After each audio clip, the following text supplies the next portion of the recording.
This here is a review on the Kishiryu Sentai Ryusoulger Mecha, Tigerlance, and Milneedle, which are known as the Tiger Claw Zord and the Stego Spike Zord in Power Rangers Dino Fury.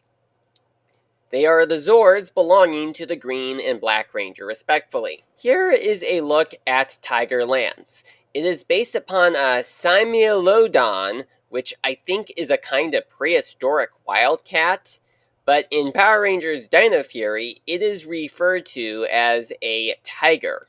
More specifically, a Sabretooth tiger.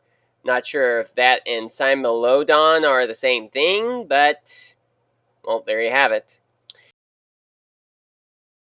Here is a comparison to Ankyloids, and you can see how much bigger it is in comparison.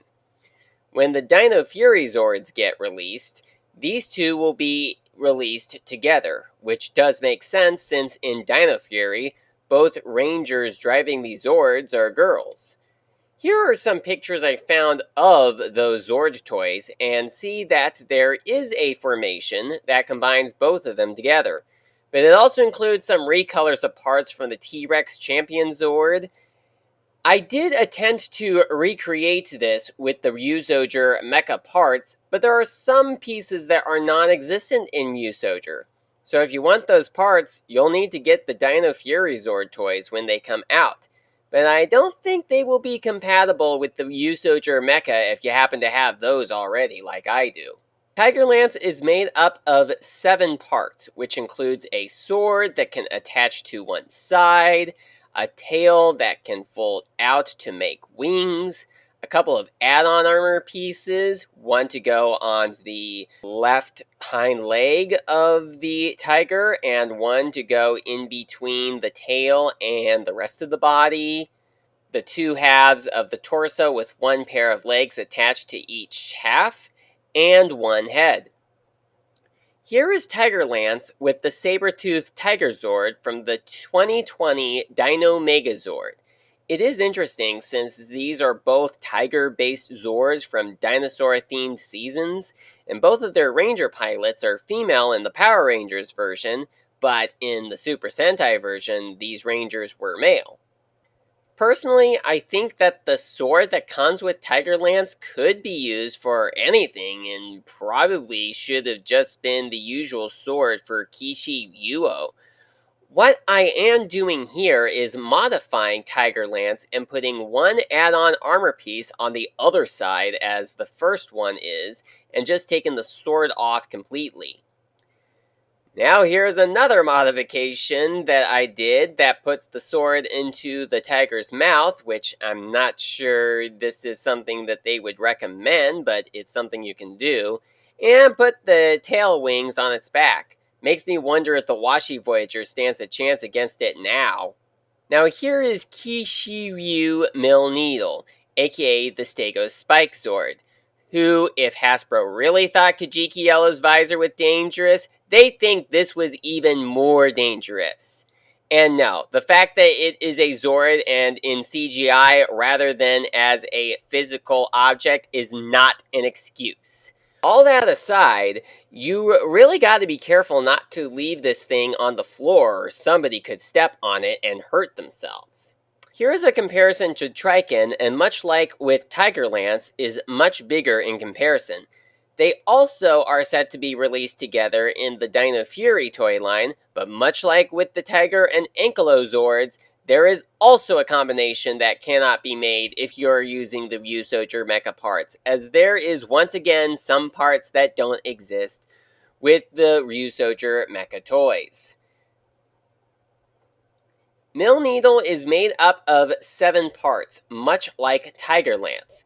The parts include a head, the 2 halves of its back, which can also make a shield, the 2 pairs of legs, which also has some handles that Kishiryu can hold onto, the tail, which appears to be a cannon, and the spiky back.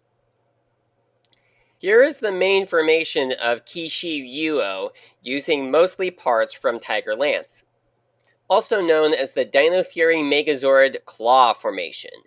It uses all of the parts from Tigerlance, but what's left over are the heads of every other Zord and the cannon pieces on the T-Rex's back. I had also forgotten to mention during the initial recording that I had also taken off the pieces of the rear ends of the Triceratops and Ankylozords, so as we would only have parts from the T-Rex and the Tiger, which kind of gives it a more Christmas-looking feel to it. It does make me wonder if they even mentioned Christmas when they formed this Megazord in Dino Fury. Did they? If they had, do let me know.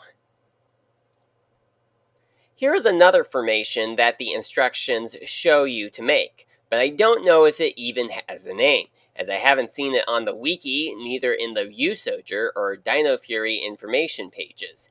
But here it is anyway, and here are what parts are left over.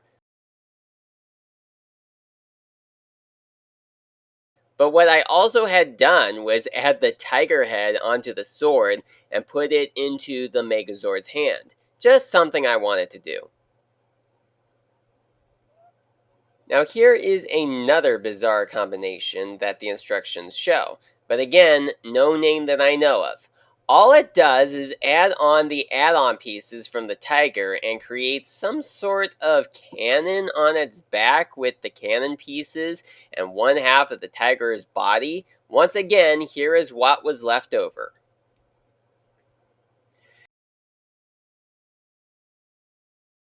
Now here is Kishiryu Milneedle, the formation that uses mostly parts from Milneedle, which in Power Rangers is called the Dino Fury Megazord Spike Formation. The parts left over for this formation are the heads of the other three Zords. But during the recording, I realized I forgot to add the drill pieces from the T-Rex onto the knees. Oops! There we go. Here's another one that only shows up in the instructions. It just looks like a pair of cannon weapons to me. These were what was left over from that one. And for those of you who had seen Adaptation of Time, you may recognize this formation. It is a formation that uses parts from all 5 of the Zords. This is called Kishiryu 5 Knights, also known as the Dino Fury Megazord Warrior Mode. This is the most impressive one as it uses as much of the parts from the core Zords as it could. And there are only a few pieces that didn't get used in this formation, as you can see on the screen. And this one here is Kishiryu Fortress, also known as the Dino Fury Megazord Fortress formation. All it does is position the T-Rex in this odd pose, attach the Triceratops and Ankylozord on the bottom, and then use parts from the Tiger and Stegosaurus.